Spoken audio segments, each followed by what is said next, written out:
freak. Let's turn that on too. Hold on.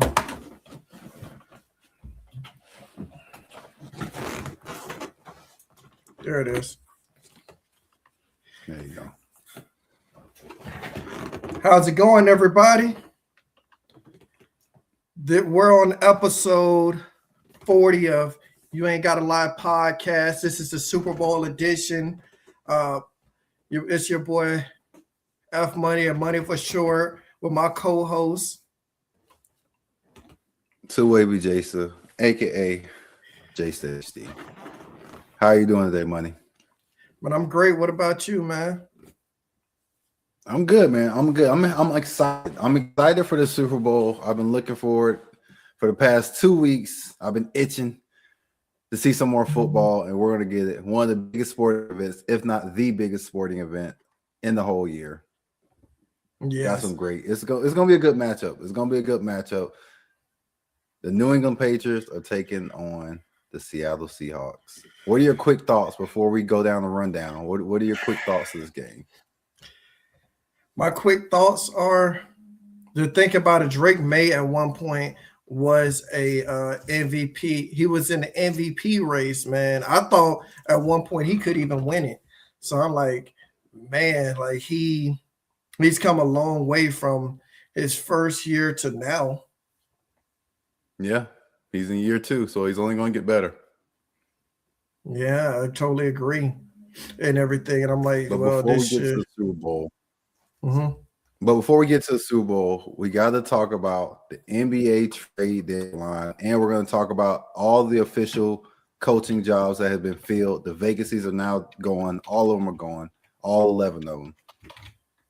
Yeah. But before, we're going to start with the NBA. All right, give me a second. I'm setting it up and everything. Make sure you all also like, comment, subscribe. We really appreciate that. So, we're about to go on with the first topic for everybody.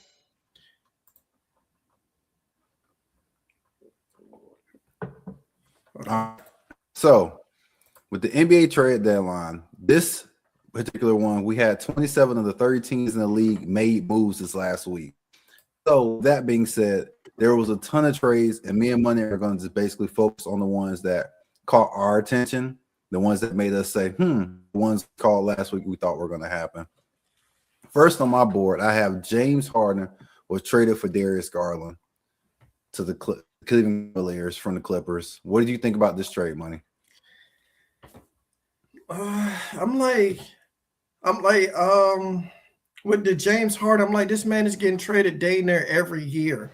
This is what, his 6th team he been on? Yeah, he's getting up there. And it's like you traded a young player for him. Me personally, I don't know how him and Donovan Mitchell is going to work. I mean, the thing with Donovan Mitchell is good at playing without the ball in his hand. Harden, more recently in his later stage of his career, has been better at without the ball in his hand, but they play best with the ball in their hands, so it's going to be interesting. Garland was dealing with a lot of injuries this year, so I'm kind of surprised with him. I'm more so surprised for who they traded him for. You trade him for a guy in James Harden who historically played poorly in the playoffs. I mean, you look at the numbers, they're atrocious. They're not even bad, they're atrocious. Like, it was one stat I seen, give me for not having it, but it was like games where the player had more turnovers than points. LeBron James had 2 games. He had 1 game. Curry had 3 games. Harden had like 22 games like that in the playoffs. 22. Hold on, Jay. Yeah, you said he had 22 games like that? He had about 22 games where he had more turnovers than he did points. It's like, it's for you to be such a great regular season player, arguably one of the all-time greats, to crumble so catastrophically in the playoffs when it matters the most is disappointing. It's disappointing and it's disheartening. If you're going to be that guy, you need to play better. And I don't see this team. I think they're worse after this trade. I saw a couple comments where people actually believe the team got better acquiring Harden. It's like just because Garland was hurt for a lot of this season doesn't mean he's not a good basketball player. So now you trade for a guy Harden who has historically disappeared in the playoffs. Donovan Mitchell has been pretty good in the playoffs historically. You look at his numbers; he had some big moments, but I believe in this team a lot less now. Here's the thing, though, that I think can benefit from the trade. I think their big men are going to be the ones who benefit from this trade because you got Mobley and you got Jared Allen, who you can get lob opportunities with, running pick and roll with them.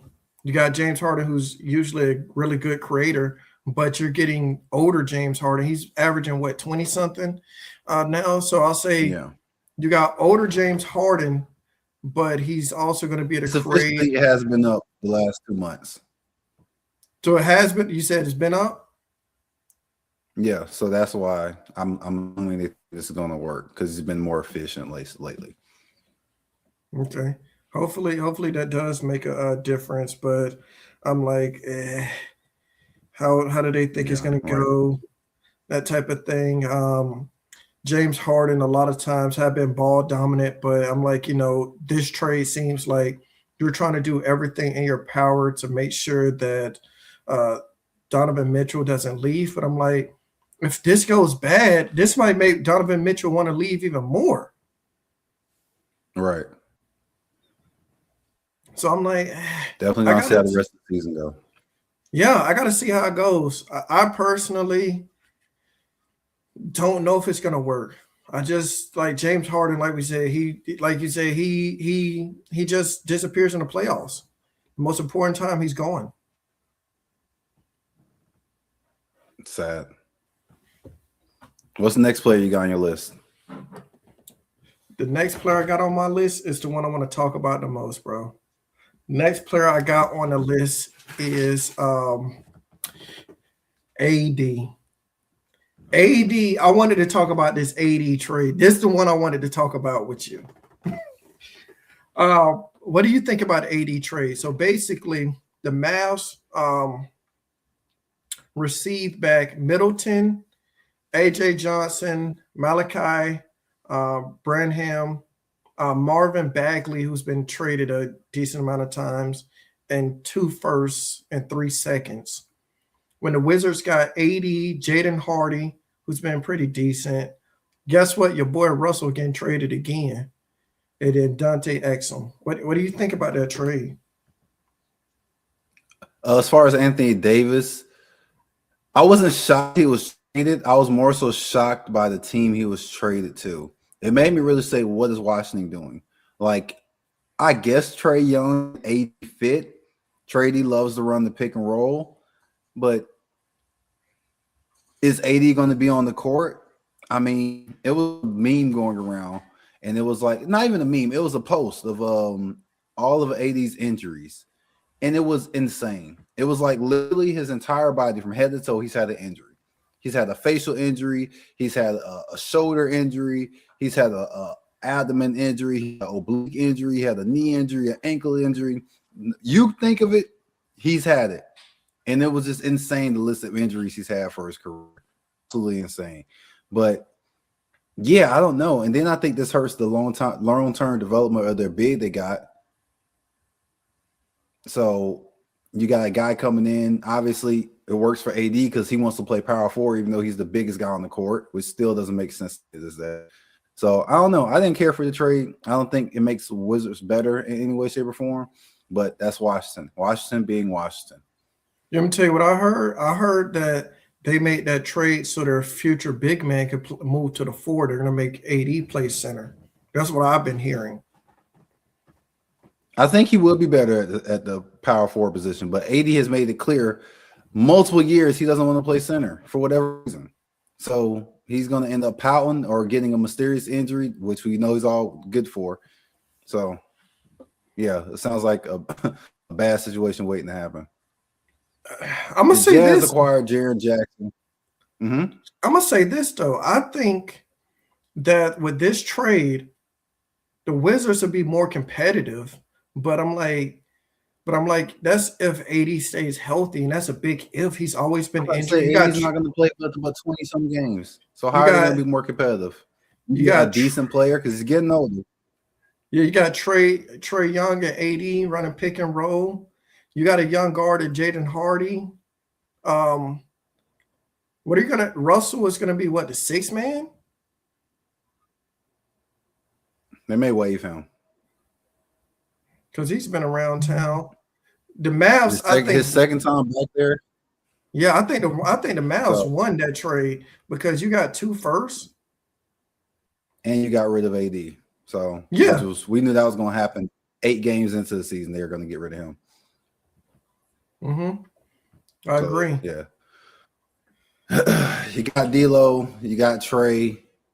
D'Lo and AD both are dealing with a lot of injuries too later in their career. Well, AD his whole career, but D'Lo more recently. So, yeah, just a bad fitting. It's a bunch of guys, I guess, trying to figure it out.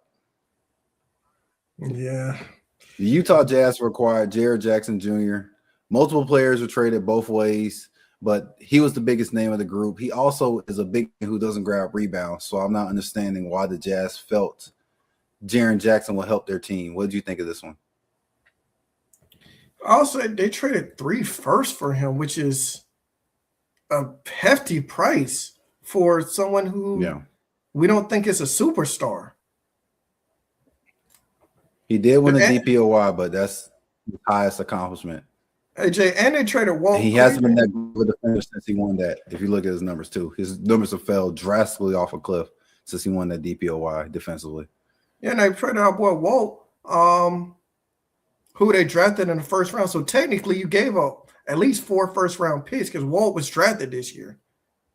I don't think he was worth that. I don't understand the direction you're going with going against Jaren Jackson Jr.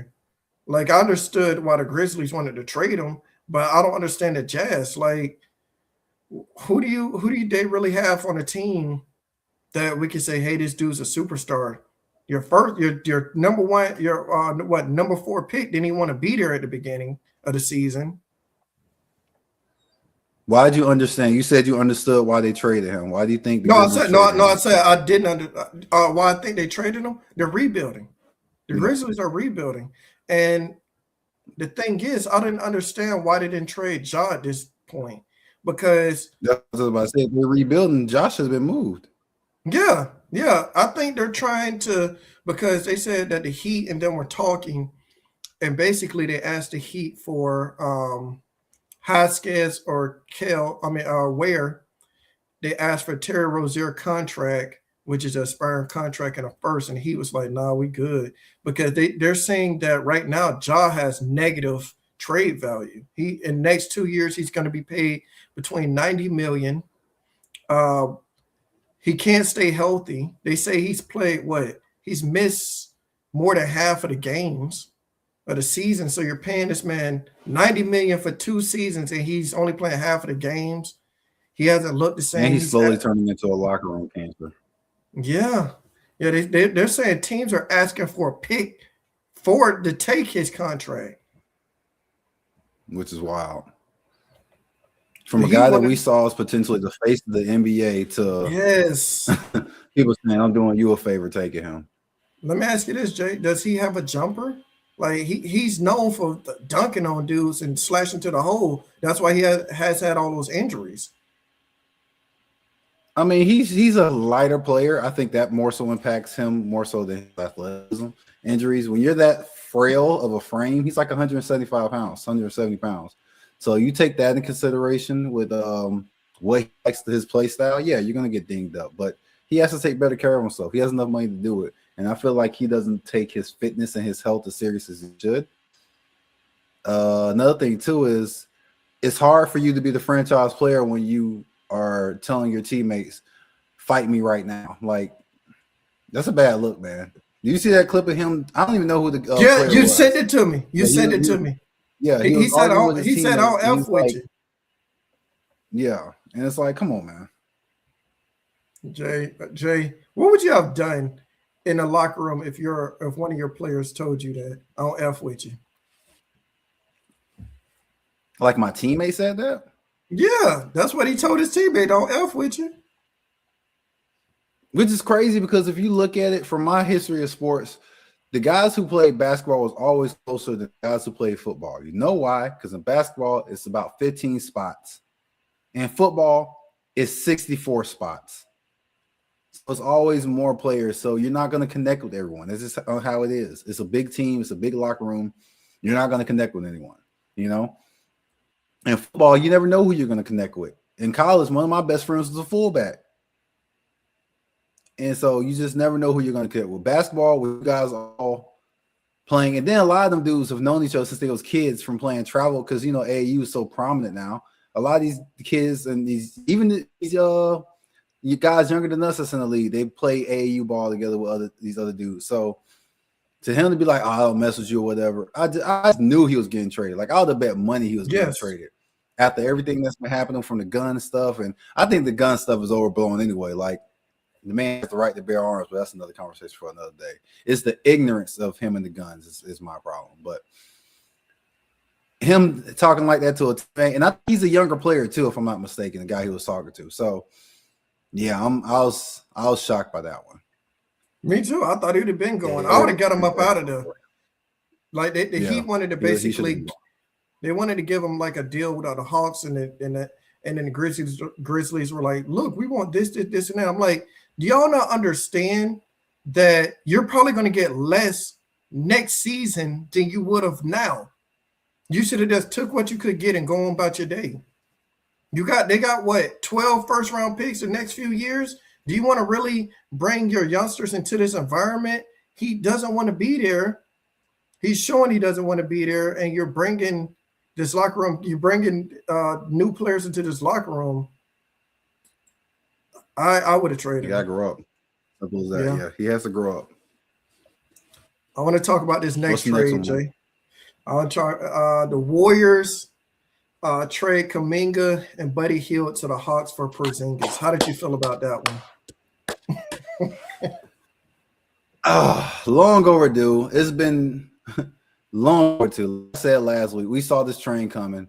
Hopefully he gets a better opportunity to play because that's what it really came down to in Golden State. He wasn't getting the opportunities to play, and when he did, he was actually playing well. But then we started seeing guys like Moses get more playing time than him, and then Paz was getting more playing time than him. And it's like, I don't think those guys are better than him. I seen Jonathan Kuminga in high school. You know what I'm saying? I see what he was able to do. I seen the flashes in the NBA. So it's like, why are we just not having that opportunity? So I think he's definitely going to need to play better defense. He's going to the Atlanta Hawks, where I'm not sure if you know this one, but the Atlanta Hawks is a top 15 defense. I didn't know they have a top 15 defensive rating this year. Yeah, they have a top 15 defensive rating. You already know Dice is an animal on defense. They're a really good defensive team, and they're young too.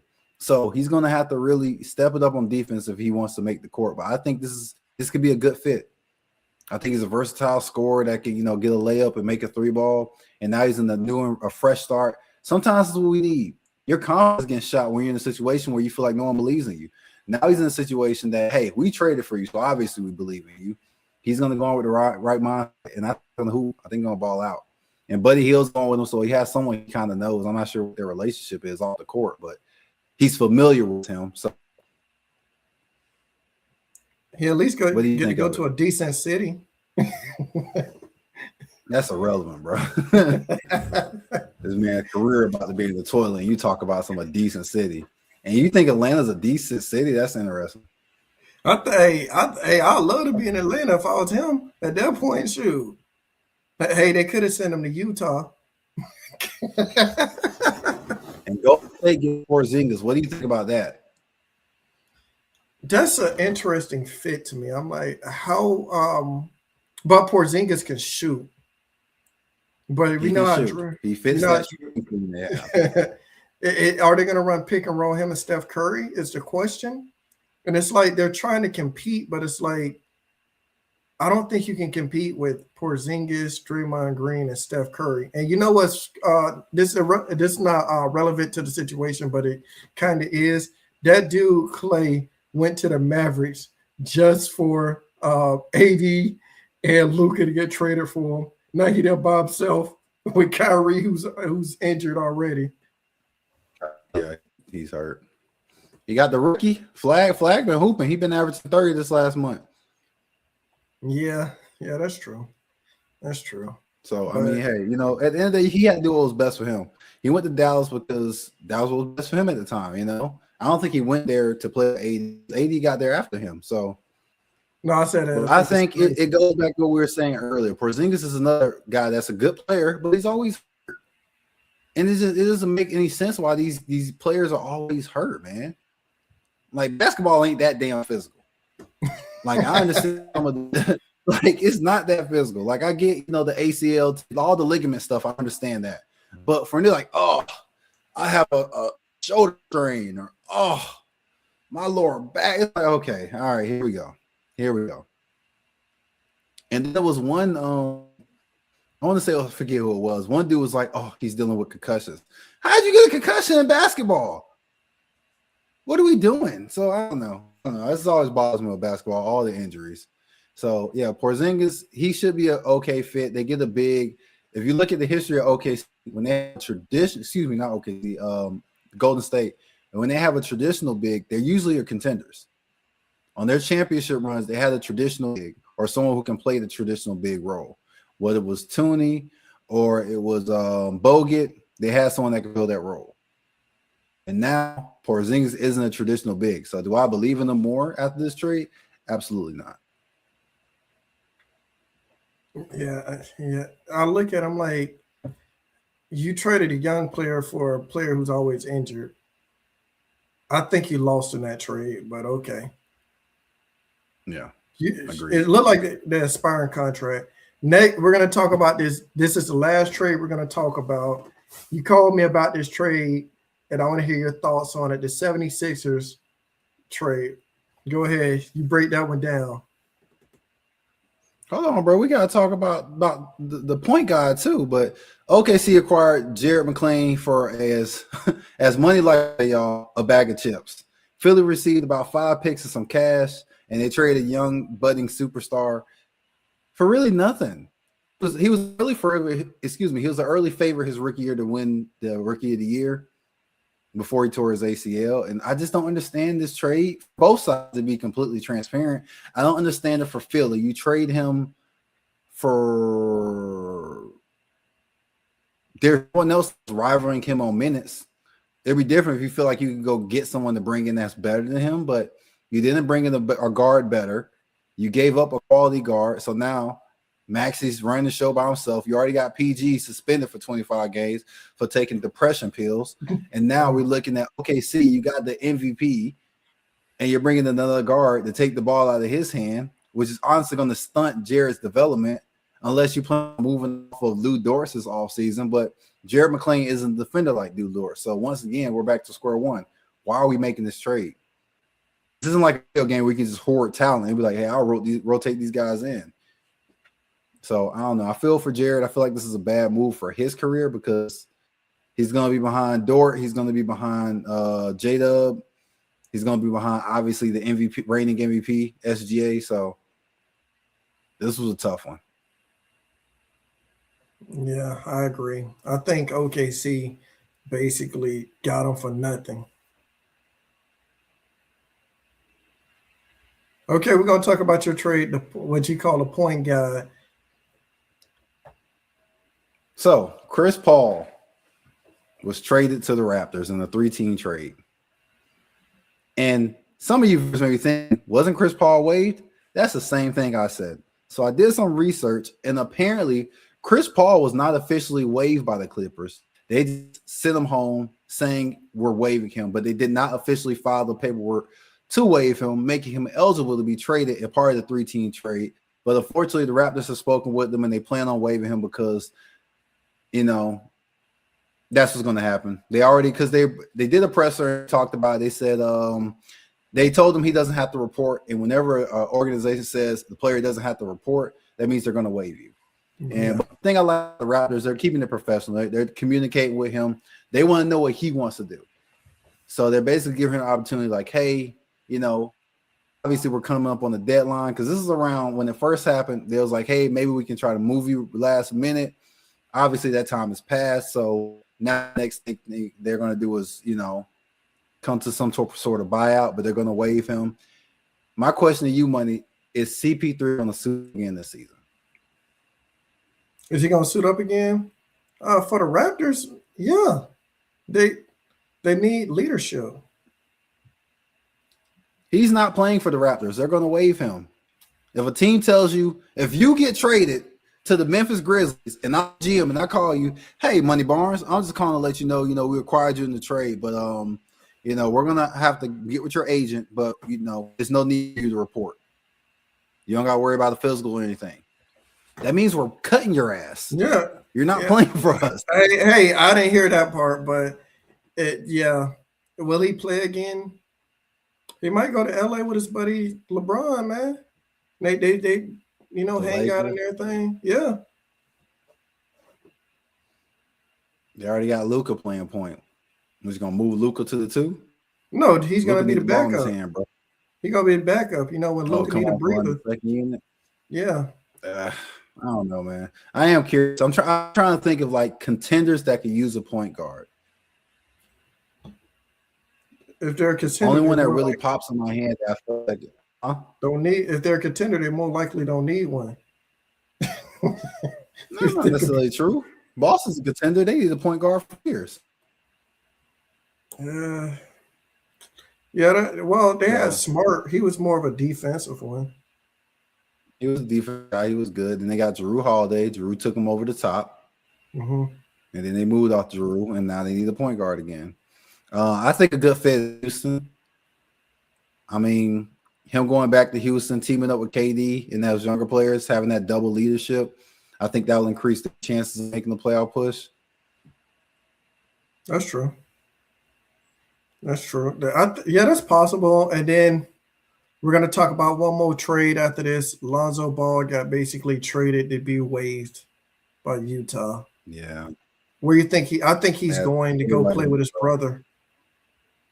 Yeah, I've been hearing that he's going to go to play in Charlotte, but Charlotte's got 2 guards, so I'm not sure how that would work.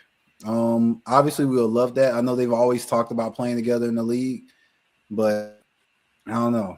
I honestly thought Melo would get moved. I heard a lot of rumblings that they're getting tired of his antics, stuff like that. He doesn't play winning basketball, but some numbers that support him in winning basketball. When he plays with Con Knuckle, it's Con Knuckle, LaMelo, and what's the other guy name that's a part of that team that's good? Their third best player. I can't think of his name. Forgive me for the shooting guard. But when the three of those guys play together, the shooting guard, Miller. Yeah, Miller. Yes, the small forward. Yes, from Brandon Miller. When the 3 of those are on the floor together, their record's 20-7. So those 3 work together. Yeah, they work together. So I understand. I'm happy they didn't for that simple reason. Those 3 work together. Let's try to get some players around, some pieces around to keep it going. I think the biggest shocker that didn't happen was the Milwaukee Bucks making a report they have no intentions on moving Giannis, which is why we started seeing teams pivot. We've seen Golden State pivot with the Atlanta trade, and we've seen Miami. Did Miami go after anybody? Miami didn't trade for anybody. We seen the Timberwolves pivot. They're one of the 3 teams that didn't. 27 teams made moves, only 3 didn't. And you would think it'll be the 3 teams that are 1, 2, or 3 in their conference. Miami is not 1, 2, or 3 in their conference. Yeah, it's sad, man. It's sad. And I'll just say we're going to skip over that, man, because I got a lot to say about the Heat, and I ain't going to go on a long rant, okay? Next week. Yeah, next week. Next week. If they get blown out by the Celtics, I'm going to have plenty to say. But right now, I'm going to stay out of it. I ain't going to say much. I'm going to just, sit back and chill regarding them. I'm going to see what they do in the all season. But we're about to you ready to move on to the next topic, or you have anything else you want to say? I think that's all I got for that one. Ready to talk about these coaches. So okay, we've been going back and forth with the coaches. So to give everyone a quick refresher on all of the head coaches that were fired from their jobs We're going to go over all the positions that was open, and then we're going to go over all the new ones. And jump in at any point, money. I'm going to try to go through it quick. All right? Okay. From the fired list, this is in chronological order, too. From the fired list, we had the Titans fired Brian Callahan. Giants fired Brian Daboll, who is now the offensive coordinator of the Titans. The Falcons fired Raheem Morris, who's now the DC of the 49ers. Brown fired Kevin Stefanski, who is the head coach of the Falcons now. I got the Dolphins. The Raiders fired Pete. The Cardinals fired Jonathan Gannon, who's now the DC for the Packers. The Ravens fired John Harbaugh, who's now the head coach for the Giants. Pittsburgh and Mike Tomlin parted ways, or he stepped away. And the Bills fired Sean McDermott, who intends to take this 2026-27 season off. And the Miami Dolphins fired So- Mike McDaniel, who's now the OC for the San Diego Chargers. No. No. What you mean? For what I team? mean, the Las Vegas Chargers. I mean, the Los Angeles No. Chargers. My bad. Los Angeles No. Chargers. The Chargers. Okay, he the OC for the Chargers. All right.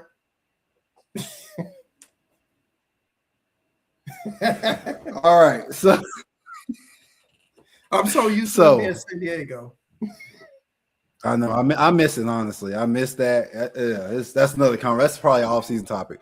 But all right, so we're gonna go through it now. Since all the vacancies have been filled, these are going to be our new. And fun fact: with all these vacancies, 25% of the NFL was needing head coaches, which I think is super fun. I love to see turnover like that because it's just new beginnings. It opened up new opportunities for new people, but not the right people, which I'll get to after I say the list. Like I said, the Atlanta Falcons hired Kevin Stefanski, head, excuse me. John Harbaugh is with the New York Giants. Mike LaFleur is going to be the new Cardinals head coach. Jesse Minter is going to be the Baltimore Ravens head coach.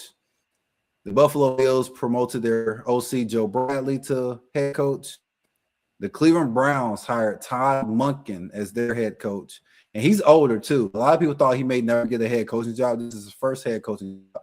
But with the hiring of Monken, this led to their DC resigning since he was passed over for the job. Las Vegas Raiders hired Clint Kubiak. Pittsburgh Steelers hired Mike McCarthy. You know what's funny about that one, hired Jay? Robin. You know what's funny about the Steelers hiring the former Green Bay Packers coach? Didn't you say Tomlin and McCarthy basically had like the same record? Yep. Before this season happened, their records were nearly identical. Tomlin had, I think, one or two more wins than him.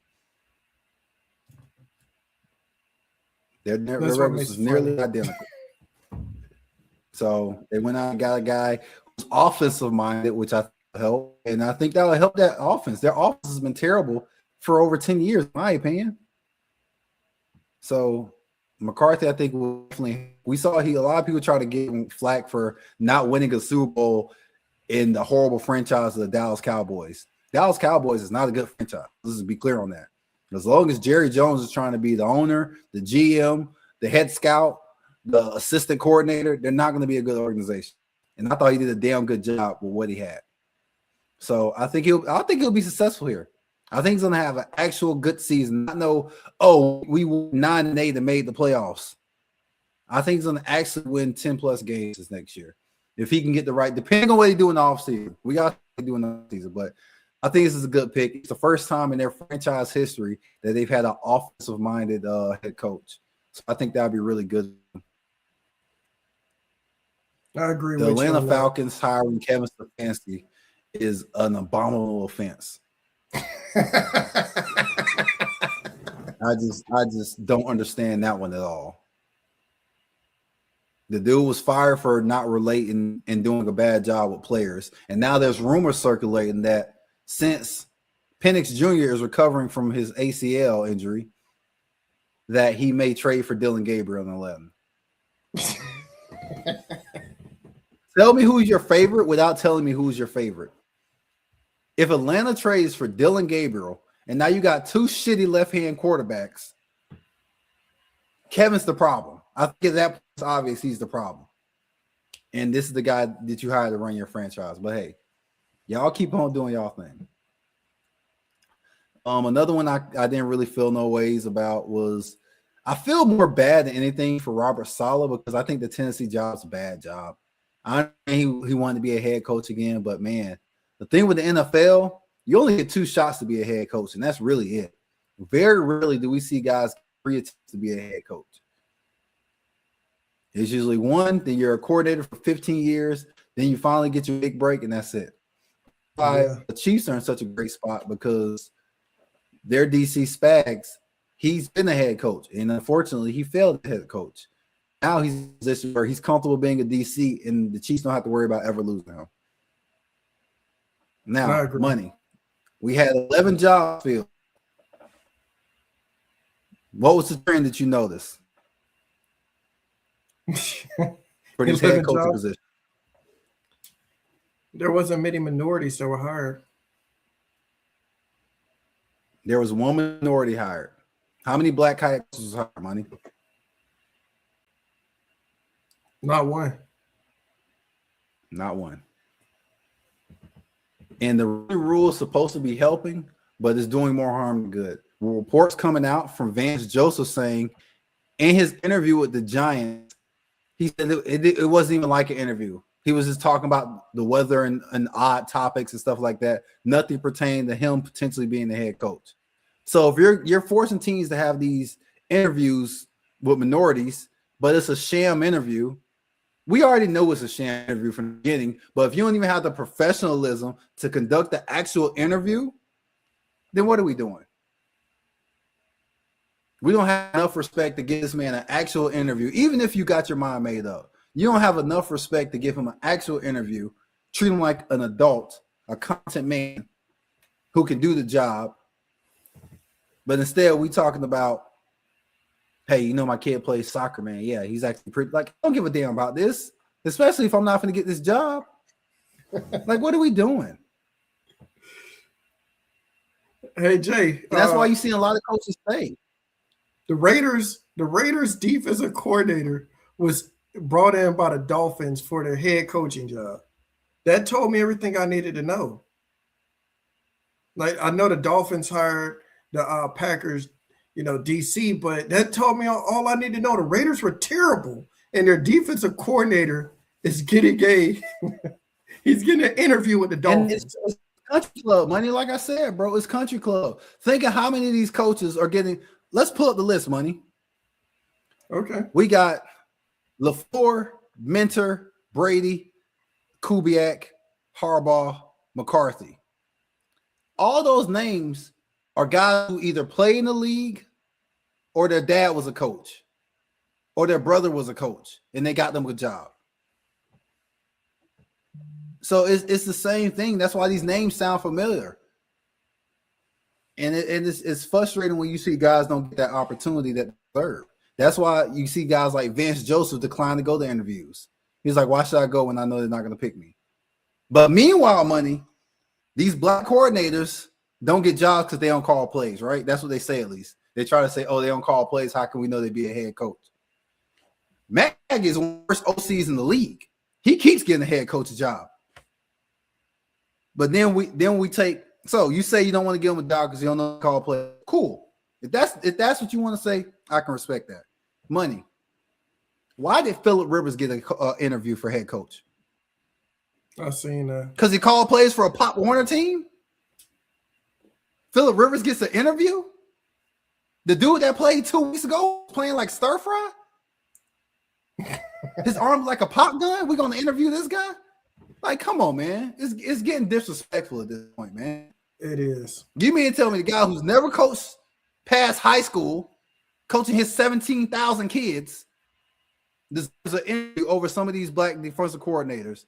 The Broncos DC, best defense in the league. Come on, man. Brian Flores ain't getting an opportunity. He Brian did Flores, great one of the for best the defense in the Dolphins. league. And part of his, I think, lost. I think that's what's really fucking him.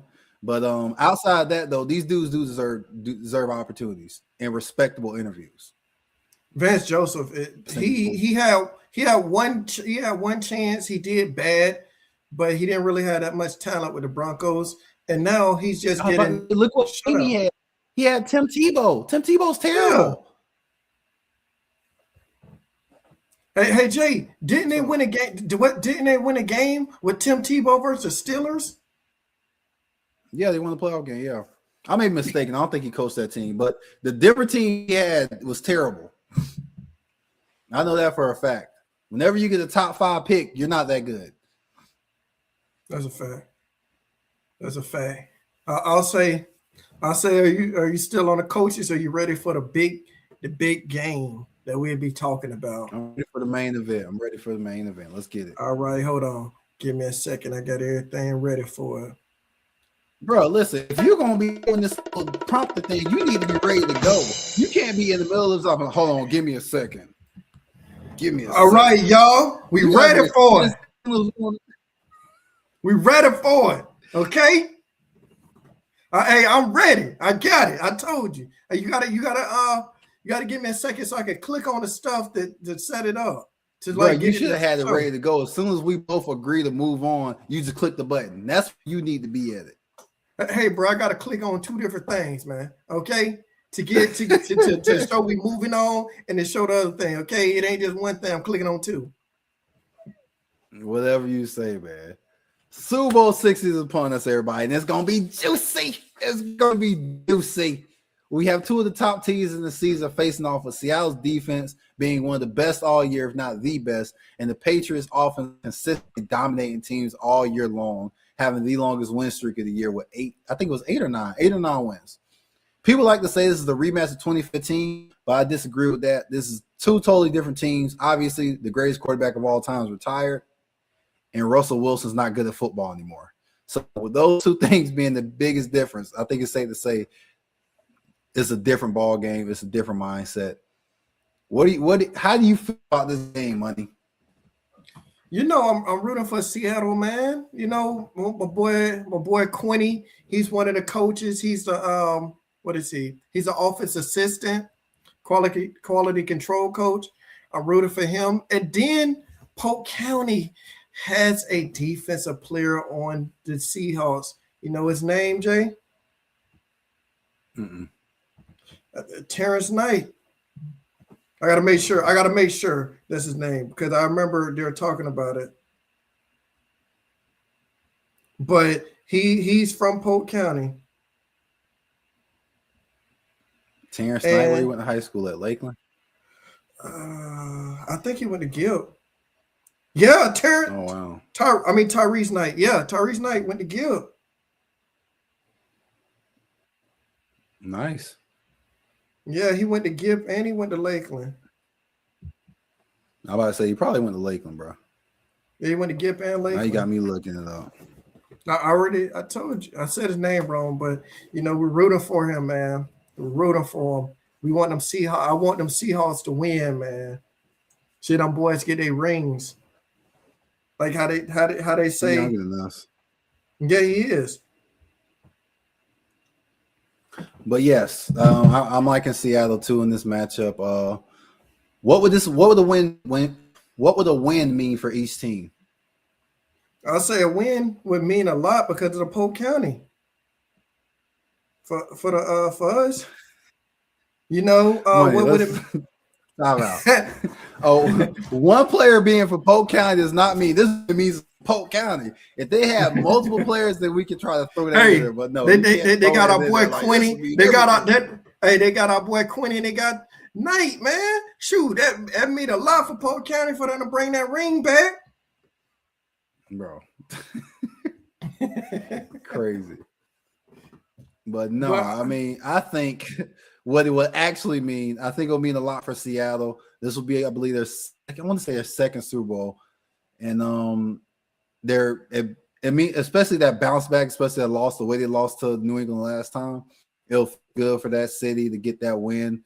But on the flip side of this, if New England wins, They will break the tie with the Steelers for most Super Bowl wins. How big is that? And you can say, hey, we the top dog in the NFL. That's what you can say. And There's no more, oh, we just as good as. Hey, Jay, I think I'm going to just say this. The scary part about it is if New England wins, they might be on their way to another dynasty.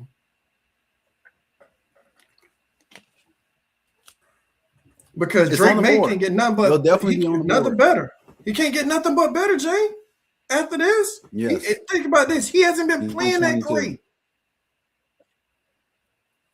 No, he has not played good in these playoffs. Correct. How about this, Jay? They say there's a rumor. They say there's a rumor they could pick up Brandon Ayuk because it looked like the 49ers going to cut him.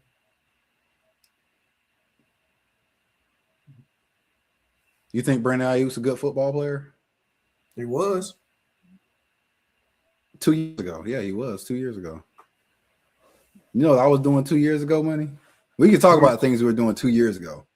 We're talking about right now. Brandon Ayuk is done. He is finito. He's washed. He's done. So, and he would not help the Patriots in any way, shape, or form. You don't think so? How do you think each team's offense versus defense matchup dynamics really stack up, and where could this game be won or lost on a single call? I'll say, man, Jay, it looked like we would have been good GMs because the Seahawks basically Nick Imawari is so good, Jay. Good job. They got this man playing cornerback, slot corner. That's how good he is. Do you know he's 6'3", 230 playing slot corner. Do you know how good you have to be to move your hips to be able to play that at 6'3", 2? So that means he can play. Basically, Jay, he might be the jack of all trades. You know, he probably can put his hand in the dirt, play, rush the passer because you're that big and can play corner. He's big enough to put him in the box. He's quick enough to cover. Yeah, he's special. He is special. And mind you, man, this is a rookie year, so he's going to get better. Yes, me and you know what we're talking about. It looks like he's special. So for me, I think it's really gonna come down to Sam Darnold, man. Like Drake has been struggling all postseason, so he's going to find ways to turn the ball over. I think Sam can't afford to turn the ball over. The New England Patriots defense was mediocre at best during the regular season. Since we started the playoffs, they have been clicking on all cylinders. They have been the reason they won a lot of these games because Drake simply hasn't played well. So some people look at it as, oh, since Drake isn't playing well, if he does play well, they're unbeatable. Well, theoretically, yeah. But the defense has to keep playing at that level, though. As long as the defense playing at that level, they have a chance to win this game.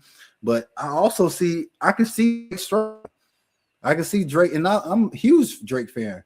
You know, North Carolina all day. But, man, I can see Drake struggling, and I can see this being a 17-9 game. Man. So, Jay, that's my X factor. I'm gonna tell you my X factors. I'm gonna just go into it. I ain't gonna sugarcoat nothing. I ain't playing around with it. I got 2 X factors on offense. Jay is in. If Gonzalez is as good as they say he is, because remember, they're talking about it. We're talking about it. He was the number 2 cornerback in Madden at the beginning of the season, number 1 or number 2. Correct. So if he's that good, he better do what he need to do and take away JSN. I don't think he's that good to take away JSN. Not how he's playing. And JSN just won Offensive Player of the Year, but we talk about that later. Yeah. My other X factor. What is that boy K9 going to do? You need to have a big game. You can't have this on Sam Darnold's shoulders. You need to show up. Do something. You like, I remember there was a time Jay and I were debating about who the better running back out of him and Charbonnet. Well, you got the opportunity. Do something. Show that you that dude. Charbonnet. Like, show that you that dude. Do what you got to do. Do you want to talk about the defense, or you want to go? Then I talk about my defense. Go ahead, go. My defense and MVPs, the players that we're gonna the X factors, defense X factors. I think Woolen is going to have a decent game. The reason why I'm saying Woolen is because Woolen single-handedly almost gave the Rams the game. So he needs to have a good game. And my other one, because I already know what Nick and Mawari is about, Witherspoon. I want to hear your name called. Hitting somebody, making a tackle. I want to hear your name called. Do something. You were talking about you that dude. Show you that dude. Those are two X factors for me for Seattle. Those two cornerbacks. Show that you that dog, and show that you're gonna do something. All right, I'm done now. No, I mean I totally agree with you. I think Devin Witherspoon is one of the more underrated corners in the league, but they have to have an impact in this game, especially Reed. Reed went to me and you after his rookie year. We thinking like, oh, he's going to be the next big thing. He's going to be Richard Sherman 2.0. And then he kind of just fizzles off and tails off. And like touch base on last week, you almost cost your team the game. So he's definitely going to have a big game. He's definitely going to have to go out there and show something. And I mean, hey, and it's funny because somebody pointed this out to me, and I can't believe I didn't catch it. But if you look at the Baltimore Ravens when their defense was prime, back when McDonald was coaching them, they brought in a big safety, Kyle Hamilton, who almost won DPOY. Nick E. And then when he went to Seattle, And then Nick E. Big safety who can play around the field. Kyle Hamilton. Nick E is his Kyle Hamilton. So I think that was I can't believe I missed, but yeah, if you look at it, only thing is Imawari seems to be faster, stronger, and jump a little higher than Kyle Hamilton. Kyle Hamilton is the top 3 in the league, so we'll see what his trajectory takes him. You know what's funny, Jay? If you we were high on Nick E, and then he came out and said, "I'm gonna run a 4.3," and me and you were like, "Bro, ain't no doggone way he's gonna run a 4.3." Runs a 4.3, and me and you're like, I'm taking him in the first round. Like, we didn't care about none of that. To be a first round. And he went in the second to Seattle. We looked at the redraft. They had him going in the first because he's been so impactful. Hey, Jay, I think me and you know a little bit more than, people want to give credit to. I mean, maybe we know a little something. We know a little something about a little bit. If you can insert one rule change for this game, what would it be? I'm gonna say, to me, I'll say I don't like that kickoff rule. I really don't like that kickoff rule, man. I think it's stupid to me. How do you feel about it? What do you think? Make it the traditional kickoff? Make it traditional. They're trying to encourage more returns because it got to the point because so many rule changes on kickoff and kickoff return. There was no incentive to return the kick. So teams would be like, man, just knee it or kick it out the back of the end zone. Now they're trying to give you an incentive to return the kick. They're essentially phasing it out with all the rule changes and all these technicalities. So this is their way of trying to get teams to return the kicks more. But I agree. I'm not a fan of either. I think you should have kept it traditional. Football is a combat sport. People are going to get hurt, unfortunately. This is part of the game. If you don't want to get hurt, play. That's why these guys get paid millions. You know what I'm saying? So I think that should have never been changed. But for me, the rule I would change is if it came to overtime, I want to implement the college overtime. We're not finna, get a stop and then kick a field goal, game over. No. Score, stop the other team from scoring. And we going until the other team don't stop. And if we going long enough, we going for 2-point conversion. So that's what I would love to see personally. I like it. I got another one for you. What key coaching decisions this season have made the biggest impact and I can't even talk. Which key coaching decisions this season made the big impact and will be seen on Sunday? I'll say the Rams going for it. The Rams coach going for it was the big decision. Like, I remember I called you because I wasn't really able to see much of the Jags-Bills game, and they went for it. And I was like, I would have kicked it. And guess what happened? The game came down to them kicking them 3 points. With the Rams, we were talking about it. You're like, I don't know why they didn't kick it. And they kicked it, and it made it a different game. So I'll say that, like, your aggressiveness as a coach, you have to just decide, hey, this ain't Madden. You know, we need to take our points. Yeah. I think that's so. What the key about Seattle? And I'm on Seattle and the Patriots. I'll say the aggressiveness. Like, you got to understand, hey, we don't have it.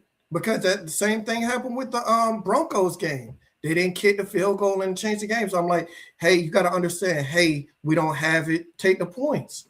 Learn to take the points. It's okay to kick a field goal. Yeah, I mean, I think it's going to come down to Coach McDonald. He makes calculated risk. He makes calls where you're like, okay, we don't see if it works out. And we've seen it work out time and time again. I think that's what's going to come down. It's going to come down to one of these coaches, because they're both got that in them. As defensive-minded coaches, they both, hey, 4th and 4, we're going to go for it.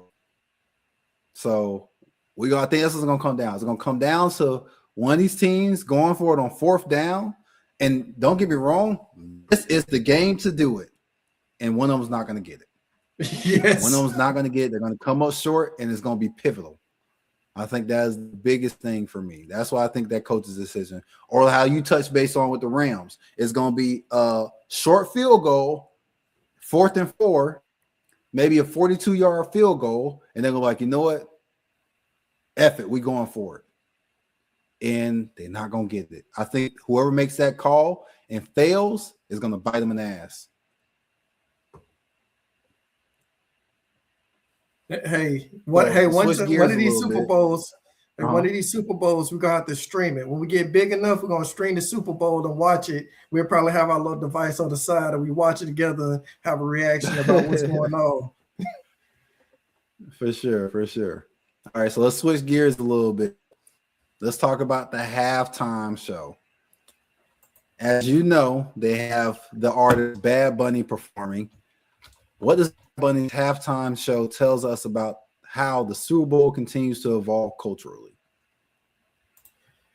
I'll say it shows a lot, because at this point we weren't expecting him to have a show, because a lot of people don't know who he is, to be honest with you. Like I heard of him before, even before Happy Gilmore too, but a lot of people don't know who he is.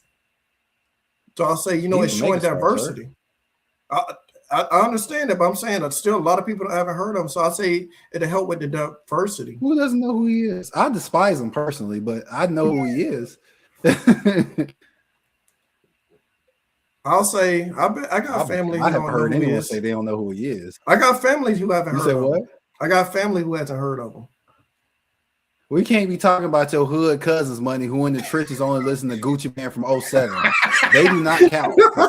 They're not regular people, okay? Those are not regular people down there. I ain't talking about them, bro. I'm talking about them and your older family. Anyone born before 1970 does not count either. So I'm not talking about them. I'm not talking about them. Okay. There's some family who I know hasn't heard of them. Okay. I guess. That's all I'm saying. They never heard of Kendrick. That's crazy. But I think it's a big deal, to go from how it started to where we are now, from having some of the most iconic Super Bowls ever. From we had Dre, we had Kendrick, we had Michael Jackson, which is still one of the greatest performances ever of halftime. I think Janet it's dope, Jackson. Janet Jackson, the whole wardrobe malfunction. All right, my next one is, given the chatter around the halftime controversy and artist choice, how much do the halftime performance influences the game perception? I really don't think. I don't really think it makes a big difference. I'll say a lot of people watch it to listen to the music. I'll say also the cool commercials and everything, but I'll say it really doesn't affect the outcome of the game or the game perspective to me. I think it does. Obviously, the outcome of the game, the players got to play the game. The perception of the game, I think it 100% does, because you know how many emails we like, oh, you watching the Super Bowl? And I'm like, yeah, I'm watching the Super Bowl. I can't wait, man. I'm finna make something up. Man, it's the Panthers playing the Dolphins. It's a dream come true Super Bowl. And somebody will be like, Oh, I was just trying to see Madonna perform at halftime. I don't even watch football. So it's a lot of people that only watch football we see that. So I think it's going to be a big influx of Hispanic people watching the Super Bowl simply to see Bad Bunny perform. That's and true. I think that is a huge thing. So I think it definitely is going to have some eyes on it for that simple reason. Hey, one of my cousins, you know who he is, said that he ain't going to watch the Super Bowl, but his wife gonna be watching it because Bad Bunny is performing. Exactly. See. Exactly. And you know who I'm talking about. Yeah, I know who you're talking about. He is beloved in the Hispanic community, so yeah, you can't tell them nothing about him. I will say one thing I'm not looking forward to. I heard some kind of leaks on what he's planning on doing the performance. Like, I've never liked Bad Bunny since he originated because I'm not a fan of people with antics, man. Like, motherfuckers will be anything but themselves. I've said that before on here, but it's true. They'll be anything but themselves, and I feel like I was never a fan of antics from anyone. And so when he first started, coming on the rise, like he'll just do stupid stuff. Like one thing that really I thought was self-centered and agitated me was he was at the basketball game, right? I don't know if it was in between. I think it was in between timeouts, and he takes 2 beers and like smashes them together and pours them on his face. And it's like, what are you doing, dude? Now it's beer all over the basketball court. They got to prolong the game to clean up this beer you just spilt on the court because court side's rich. So it's like, come on, dude. Another thing he does, he wears dresses a lot. I think that's weird. A grown man. On top of you already a grown man calling yourself Bunny, Bad Bunny. So I don't know. I just don't really care for it. And he plans on wearing a dress at the halftime performance, which I heard, which I think is more disturbing. So I don't know. It's rumored he's going to do it. So we shall see. Hey, if he do it, my last question I got. I won't be watching the halftime show. I won't be watching the halftime show then, Jay. I know my mom and the women, my wife and stuff like watching the halftime show and the commercials, but I personally don't care about it. I'm gonna just be real. I just want to hurry up so I can watch the doggone game. That's what I want to see. Yeah. I mean, I ain't gonna say that. I do love art, so I'm gonna watch it for the artistry. I like the Kendrick one though. I'll watch that one though. Of course, he's the GOAT. So, but I'm gonna watch for the artistry. I want to see what he does to try to stand out. Because another thing I don't like about Bad Bunny, sworn off touring in the U.S. because the U.S. is such a horrible place and they do all these bad things. And I'm not trying to make it seem like the U.S. is perfect, but it's a lot worse places to be than the United States of America. And another thing too is, newsflash, you're Puerto Rican, buddy. You're American. I know they give them the shit end of the stick. You know what I'm saying? Like they treat Puerto Ricans dirty and stuff like that. But you guys are American. So doing all this extra stuff is weird. And I just thought weird. He has this vendetta against touring. He won't tour in the U.S., but now he gets the opportunity to do the Super Bowl, so he does the Super Bowl, which I think this may turn into a big political performance thing. So I don't know. It's a lot. It's a lot. Yeah, I think it could be a potential political nightmare. So we shall see, though. We shall see. Because he's not a dumb dude. I will give him that. As much as I don't like him, he's not dumb. He's very aware of the things he's doing. So I think he could potentially do something like, oh, Puerto Rico deserves better type stuff. We'll see, though. Especially on the biggest stage, why would he not take his opportunity to do that? Especially, this is why I think that money conspiracy theory is going on. Because last year, if you look at Kendrick's was heavily USA themed. Yes. And obviously, this was the peak of his beef with Drake and all that stuff. Drake's Canadian, obviously Kendrick's American. So he had a lot of those USA themes with the red, white, and blue and all that stuff. And Samuel L. Jackson is Uncle Sam. So the little details like that leads me to believe that this is going to be another political thing. Like I said, I'm watching for the artistry, but I think he up to some bullshit. The last question I have. The Puerto Rico thing, I'm gonna stay out of it because you're right. I think this his thing could turn political, and I don't think the NFL would like that type of nightmare because remember they weren't a fan of the kneeling. He's an advocate, which I'm not saying he shouldn't be. He's a huge advocate for Puerto Rico. I'm very proud of being from where I'm from. So he's proud of where he's from. He's a huge advocate. He's always talking about it. I ain't mean to cut you off, but like knowing this about him, it only makes me believe that's what this is going to be. Oh, no.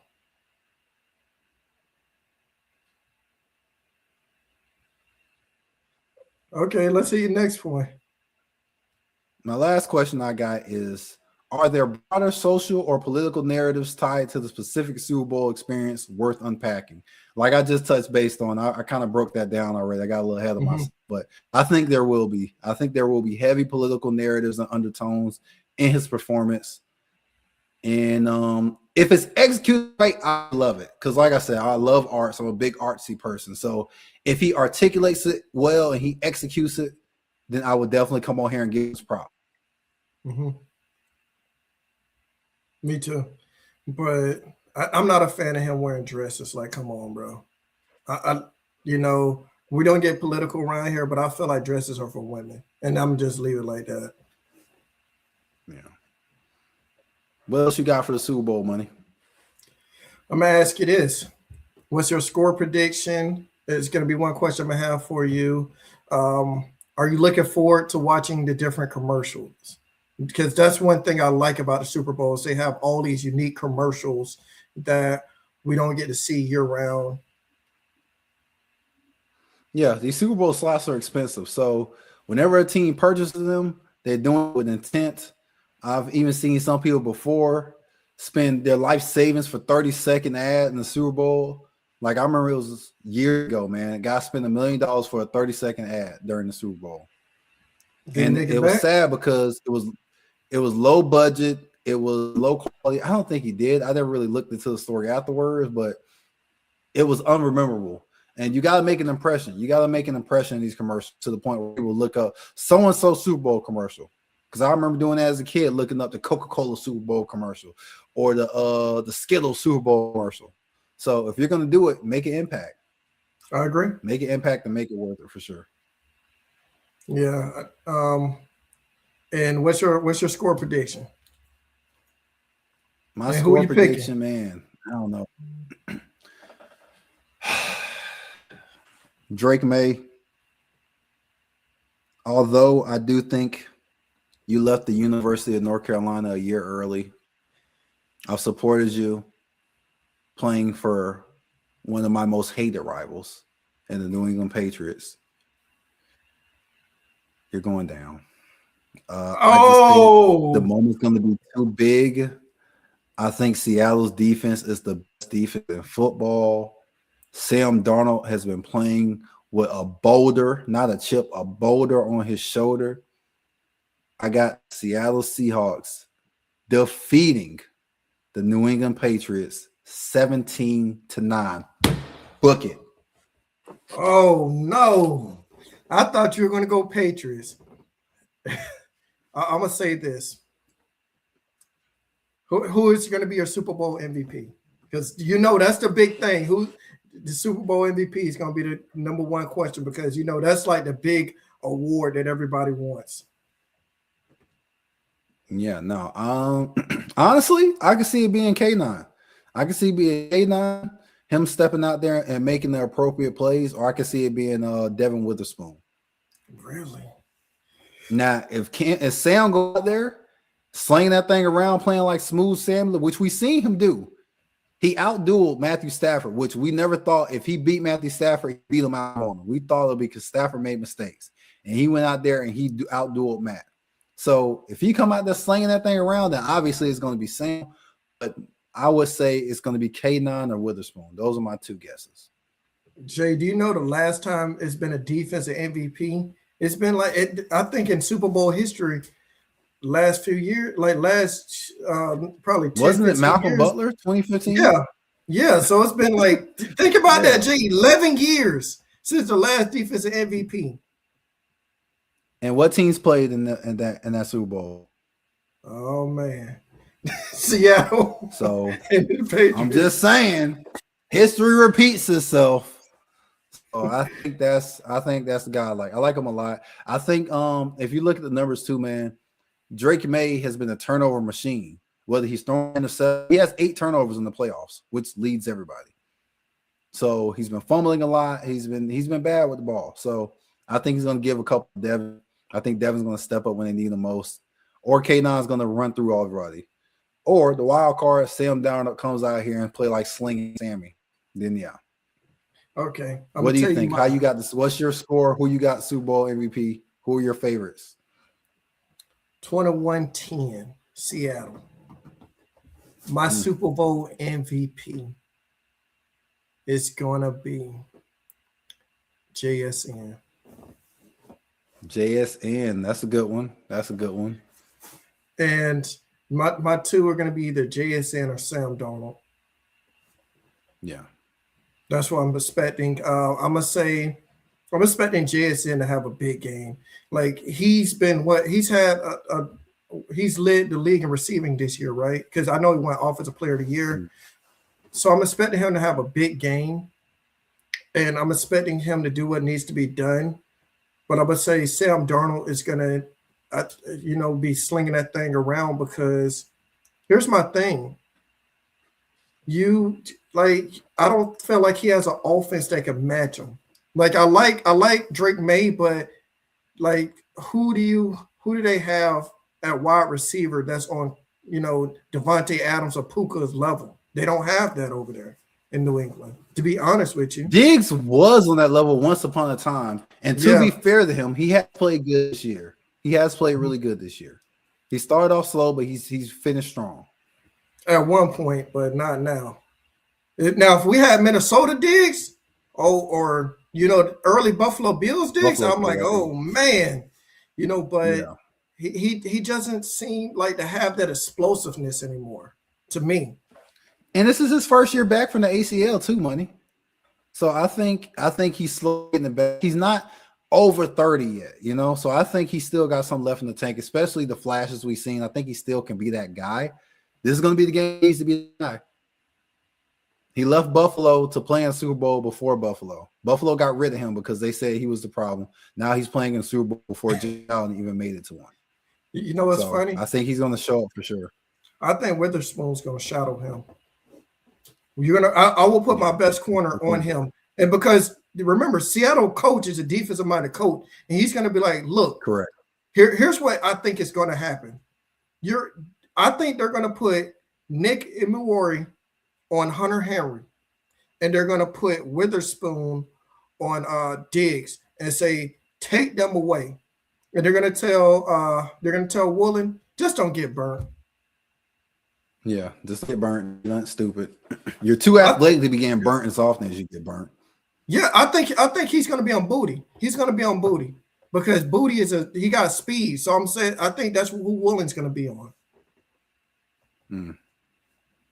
What do you think? Would you change the matchups, or you think that's going to be the matchups? Unless they play a lot of zone, but I think they might play man. Yeah, I think they'll man them up.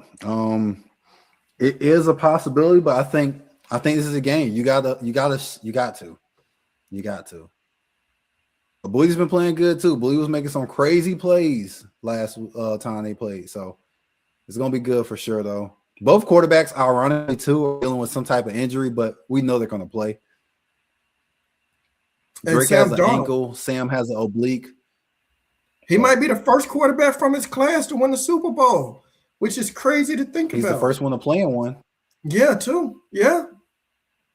And everybody thought he was a bust. And keep in mind, too, he was viewed as a bust, too, Money. Yeah. That's why funny. Another thing on top of that, if he was viewed as a bust, he was drafted higher than them boys. Because coming out, he was viewed as better than them. Now, if he wins the Super Bowl, I think him making it, I don't know, man. He wins the Super Bowl. We got to talk about it. Is he better than Josh Allen? Is he better than Lamar? He won a bowl, yeah. Because remember this, Jay. It's not like he walked onto a loaded team. You got rid of DK Metcalf, who everybody was like, man, he's that dude. JSN looks like he may be the next best thing since sliced bread. And Kenneth Walker Jr., K9, we all thought he was a decent running back. He's balling out with Sam Darnold. And guess what, Jay? I thought JSN was decent. I didn't think he was all that great. Honestly, bro, I give a lot of that to Sam Darnold. Look what that's what I'm saying. Jettis did last year with Darnold. When Jettis had Darnold, he was going brazy. Now you Addison too. And I very vividly remember Fantasy Money. We was having our draft. I seen his name pop up, and I'm like, he sucks. Why get him? Next one. Then he go out there with Sam Darnold. Boom. So Sam Darnold is a It's gonna be good a good one quarterback. for sure, man. Because look at the I think he Vikings, deserves a Jay. lot of that credit. Look at And the look at Vikings. exactly the Vikings album. When you got your star player, did you hear this press conference he had? I heard about it, but I didn't hear it. Yeah, where he's like, "Yeah, man, I'm happy for him. I wish he was still here." You know, JJ over there like, "What about me?" You suck, tough, dude. That's what he's saying. You suck. You suck. Sucks to suck money. Yeah. Yeah, we're gonna definitely keep in touch with this game. We're gonna have to talk about the crazy halftime show. Maybe jot down some notes that we'll talk about for the next pod Of course. and everything. Anything else you got to say? Or are you good? I think I said everything. Anything else you want to get off your chest? No, I said everything I need to say. Okay. Everybody, we thank you all for coming here, listening to the episode with us. This episode 40, the Super Bowl special. We appreciate all you all. Make sure you like, subscribe, and comment everything. Hit us up, in the comment section if you got any questions or you disagree with anything we're saying. We like to have conversations with you all. Any other topics Money. you want to hear us talk about, leave in the comment section as well. Yeah, definitely do that. I'm F Money. Jay, any charitable bits you want to do or talk about, man? No charitable events.